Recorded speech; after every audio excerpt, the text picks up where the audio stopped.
If the farmer could guess which animal the fur came from, the king would marry him to his daughter, the princess. But the farmer guessed wrong, and his answer was incorrect. Then another man stepped forward, and the princess began to feel a little anxious. She had no desire to marry an old man while she was still in the prime of her youth. The man took out a magnifying glass and inspected the fur closely, then gave his answer. But the king shouted, "No!"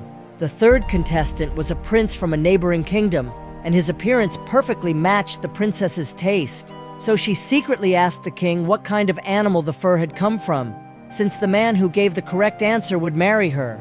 But the king had already suspected her intentions and refused to tell her, insisting on fairness and justice. The prince quickly tried to guess the answer himself, and the princess pleaded with her father to ease the rules just a little, but he firmly refused.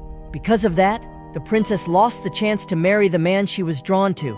At that moment, a wild-looking soldier stepped out from among the crowd. When the guards saw his rough appearance, they quickly tried to stop him from approaching, but the king signaled for him to be allowed in. The king thought, if the scholars and intellectuals couldn't figure out the answer, how could a simple man like this succeed? But he was mistaken. The wild man approached the fur, sniffed it once, and immediately said, "It's a flea!" The princess burst out laughing when she heard that. A flea? How could a flea be big enough to produce a whole fur? But what no one expected was that the wild man's answer was correct. The secret of the giant flea went back to the previous year, during a grand feast held at the palace. Suddenly, a flea jumped onto the king's arm. At first, the king was disgusted, but then he noticed something strange. This tiny creature was amazing in how it jumped, almost as if it were dancing in his hands. The king felt like he had discovered a whole new world. He even ignored the princess's singing and left the feast early with the flea. After returning to the palace, he didn't know what fleas ate, so he pricked his finger and fed it his own blood. Luckily, the flea loved it. He even found a jewelry box to make into its new home. In the months that followed, the king completely abandoned state affairs and locked himself in his room, completely absorbed in his time with the flea. After hours of hard work, the king built a tiny cart with his own hands, naively believing that his beloved flea might one day be able to pull it. One evening, while having dinner with his daughter, the princess commented that the steak wasn't cooked properly. The king took the piece and offered it to his cherished flea. He had no idea that this excessive pampering would turn against him. Late that night, the royal physician was dragged from his sleep by palace guards. He thought the king had fallen ill, but was shocked to find the king demanding that he use all his medical knowledge to save his pet. The physician didn't even know what fleas were, but didn't dare ask, fearing he'd be accused of ignorance and thrown in prison. He pretended to examine the flea with a stethoscope, but after only half a minute, the flea died from excessive fat buildup in its body. The next day, as the princess was trying on a new dress, the king suddenly announced that he would choose a clever husband for her, but he didn't reveal who it would be. The princess heard the news, but showed no interest. And here, we return to the first scene. The wild man gave the correct answer, but the princess couldn't accept it. As the saying goes, if you marry a chicken, follow the chicken. If you marry a dog, follow the dog.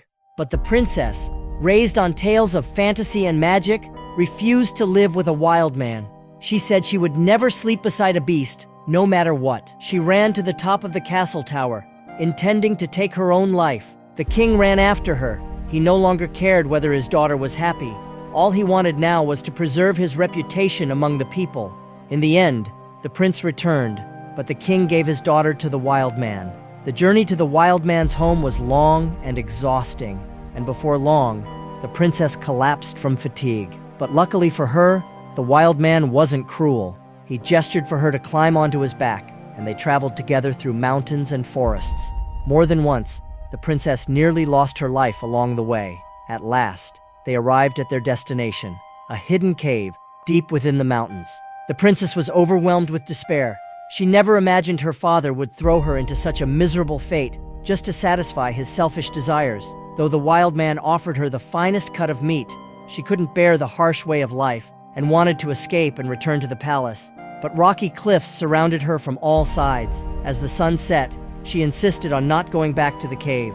The wild man had no choice but to drag her back by force and make her lie down on a rock. From that day on, the princess became a prisoner of the wild man, with no choice but to use sticks and branches to care for her appearance. One day, while the wild man was out hunting, the princess heard a sound coming from outside the cave. She looked up and saw a woman standing on the opposite mountain. The woman had met the princess once before and immediately recognized her. The princess told her everything that had happened and begged her for help escaping from the wild man. The woman was moved by the princess's story, but she was too weak to rescue her alone. She promised the princess she would return the next day with the necessary tools. That night, the princess couldn't sleep. All she could think about was the sunrise. At dawn, while the wild man was preparing lunch, the princess stepped out of the cave and saw a boy signaling to her from the other side of the mountain. Without thinking, she climbed toward him and followed his instructions, eventually climbing onto his shoulders. It turned out the woman had fastened a rope between the two mountains, and the boy only had to walk across it to reach the princess. But suddenly, strong winds blew. Meanwhile, the wild man caught the scent of strangers and rushed after it. By then, the princess was already nearing the other side. The wild man grabbed the rope and began chasing after her. Despite the intense shaking, the boy managed to get the princess safely across. Everyone worked together to cut the rope, sending the wild man plunging into the lake below. The woman decided to continue doing good deeds and returned the princess to the palace, hoping for a reward, but she had let her guard down too soon. The wild man had survived and followed them back, taking down 2 guards with powerful blows. When the princess saw this, she had no choice but to grab her dagger and flee with the woman and her son, hiding behind a large rock.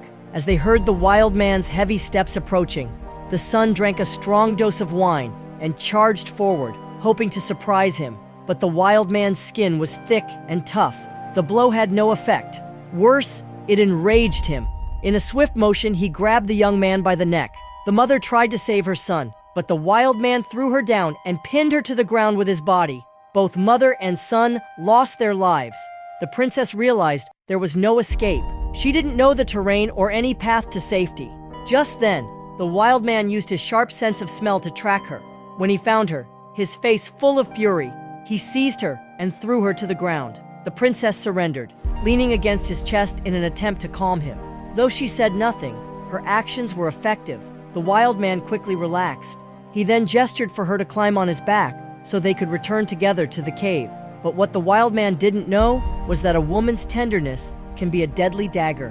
While he was calm and distracted, the princess seized the moment and ended his days. After the princess left, the king sank into deep sorrow.